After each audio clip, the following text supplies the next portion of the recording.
And welcome back. Today I'm looking at a fabulous program called Zotero, and what makes it more fabulous is the fact that it's totally free as well. It's great for referencing. In fact, it does all your referencing needs, and I'm very impressed with it. Let's get straight down to the basics and show you how it works. First thing you do obviously is to download it. So I'm going to open up Google. So I'm going to type in here Zotero. Select Zotero Home and use the download button here. I haven't tried the option yet, but you can actually register on the website Zotero and upload your sources to a storage online and assess that wherever you are. Another great option. I'll look at that at a later date, but that looks really good. Now you can see from the top that it's available for Mac, Windows and also Linux. So what I'm going to do here is click the download now option to show you, and you can download Zotero for Firefox or Zotero standalone. So this will do everything within the browser here on the left for you, and it also adds a plugin for Word, or if you use another word process, LibreOffice.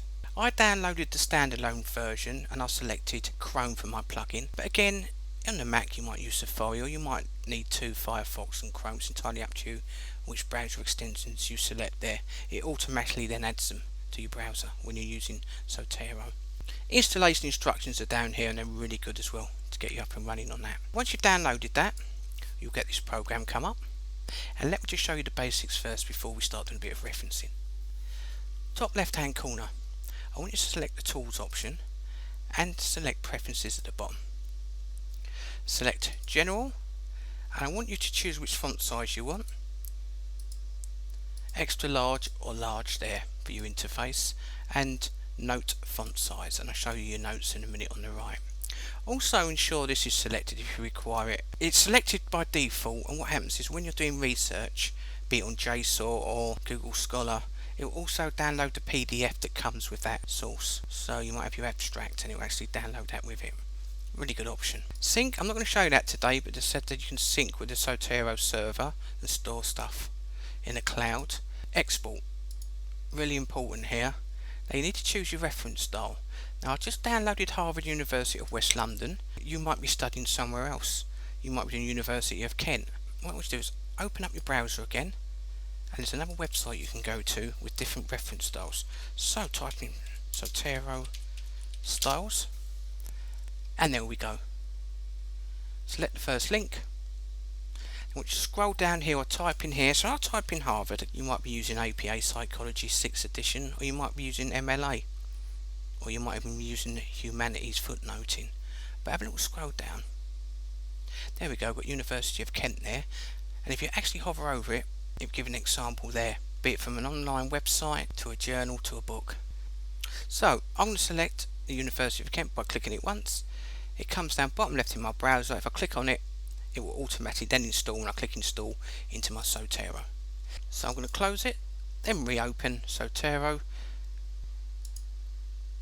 go to tools, preferences, and there it is. Make sure you restart Zotero for it to install. I've now got the University of Kent. With our site option, the Microsoft automatically as an add-in put in there. I'll show you that when we open up Microsoft Word. I'm currently using 2016, but it should work on various versions as well. But you can reinstall it to make sure it's there. And if you're using LibreOffice, which is used quite a lot now, then you can add the add-in there as well. Also you've got your styles option. So if I scroll down and click on University of Kent, I can then get rid of it, or click plus and add one that I've downloaded, or just select the link there to get additional styles instead of doing it manually. The options are there for you. So now you've got your reference style you want. First thing we need to do is create a few folders. We need to get stuff organised. So if I right click on my library, and I've got an option there called New Collection, left click that. Let's give this a title, so I'm just going to give this randomly, call that History for now. But I'm going to create subfolders under there, so I'm going to select New Subfolder. So I'm going to call this, I'll just call this General History. And so on. Right clicking, you can keep adding them. So now I've got General History there. I'm going to do a bit of research. So I'm going to open up Google, and I'm going to go to first JSTOR. I've already created an account in JSTOR as well. And here we go. I've already created an account on here. Definitely worth doing. Some journals are free, some are not, but it's a good place to start your research and see what I get. There we go, and you can see there it's free as well. So it's a journal you can see on the right here. If I scroll down, now top right hand corner there's my little icon, and this indicates its folder icon. So if I click on that link, it will show me all my sources and links in that website. So if I click it once, and then I can now tick what I want and what I don't want. So you can go down selecting the various sources you require by ticking them there. I'm going to cancel that. I'm just going to click on the first link to open it up, and I can see there's a PDF coming with this as well, as it says here. And if I scroll down, we've got some abstract there as well. So I want to use this as part of my research and part of my essay. So I'm now going to collect this. Now if I come up to the right here, you see that little icon there. It's now turned to a journal option. So if I click on that, that saves it straight to Zotero. Bottom right hand corner, saving to general history folder, and also taking a PDF with it. So if I open up my Zotero, we now have that safely in there.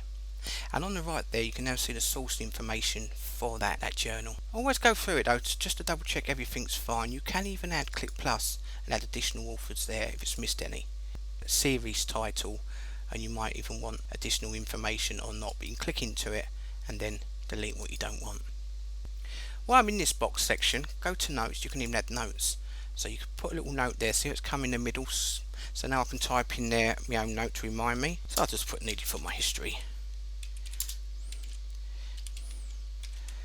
Thesis. Come back to here, I can go back up to my source again. You might want to add tags so you can access the information later, and you might even put what that is related to, so it could be related to another source that you've already saved, so you can click it on that. So when you come back to check all your sources in your research, you can see what's related and it's all organised. So that's adding notes. So if I click on the actual PDF and double click it, it should pop open now, and there you have it there. So great way to organise. So that's one way. I'm going to minimise that. I'm going to go back to the website in JSTOR. So we can use that option in the right hand corner which I showed you, or there's another way you can grab the source. You have an option here which says export citation. So left click it, and you see here I want you to choose the RIS file, and then that will export it. So if I open it up bottom left hand corner, it's asked me which program I want to open it with. I'm going to use Zotero. It's asked me do I want to import that citation into Zotero. Click OK. See my general history, it's now added into my citation folder there as well. Just a great option, so you can download them as well as using the built-in Zotero plugin to do that. I'm going to right click that and click delete collection and go back to my original one. So there's two ways to import it, but there is other ways. You can also search. If you've got an ISBN number or a DOI number of a journal, use this little option here. So I'm going to type a number in there for a journal and see if it finds it for me. In fact, I'm crap with numbers. I'm just going to paste it in, Control V, and click enter. And there you go. Go to the top. It's found my journal for me. And you see the information here on the right. Now if I open that up, it takes me straight to that website where I got it from, which was JSTOR. See what a fabulous option it is. That's another way of adding it, but there's still another way you can add it. You can actually drag PDFs in there. Let me show you. So I'm going to drag this over to the left, and I've got a PDF here. Hold the left button and drag into Zotero window in the middle. Maximise the window. So that's fine, I've got a PDF in there, but I've got no source information for this PDF. I need the source information to cite my work. So if you right click the PDF, and you've got an option there called retrieve metadata for PDF, left click that, and bang, it's found it for you. Click close. Now I've got the PDF and the source information on my right, specifically for that journal article. Now there are great programs out there such as EndNote and RefWorks, but for this being totally free, it's a really powerful bit of kit, and it really will help students, and it's really easy to learn as well. So now we're gathering information, so we see how that starts integrating with a Word document. So I'm going to open my word processor. I'm using 2016 Microsoft Office, and click blank document. I'm going to enable content. See at the top here, it automatically installs when you install Zotero. Should be a plugin, and there's my plugin. So now I can start citing and creating bibliographies. So what I'm going to do first, let's take a quote from one of my sources. So let's open up Zotero. I'm going to open that PDF, and I'm just going to grab and close that. Open Word and paste it. So I need now to cite my work. Open up Zotero. There's a few ways you can do this. You can minimize Zotero and pull it down. I could open it up and I could drag it, and that creates my bibliography list at the bottom. That's simple. But we also need our in-text citations. So if I open up Zotero, hold Shift down and drag it to the end of your quote, there's my in-text citation. Now how easy is that to do? So that's using drag and drop without even using a plugin in Word. But let's get rid of that. Open up Zotero. If you don't prefer to drag and drop, we can always use the plugin. So I'm going to minimize that and select Add Edit Citation. Click it once. You can see I'm using that Harvard system, but I actually want Harvard University of Kent for this demonstration. And when I click this window pops up. Hold the left button on the corner and you can move it where you want.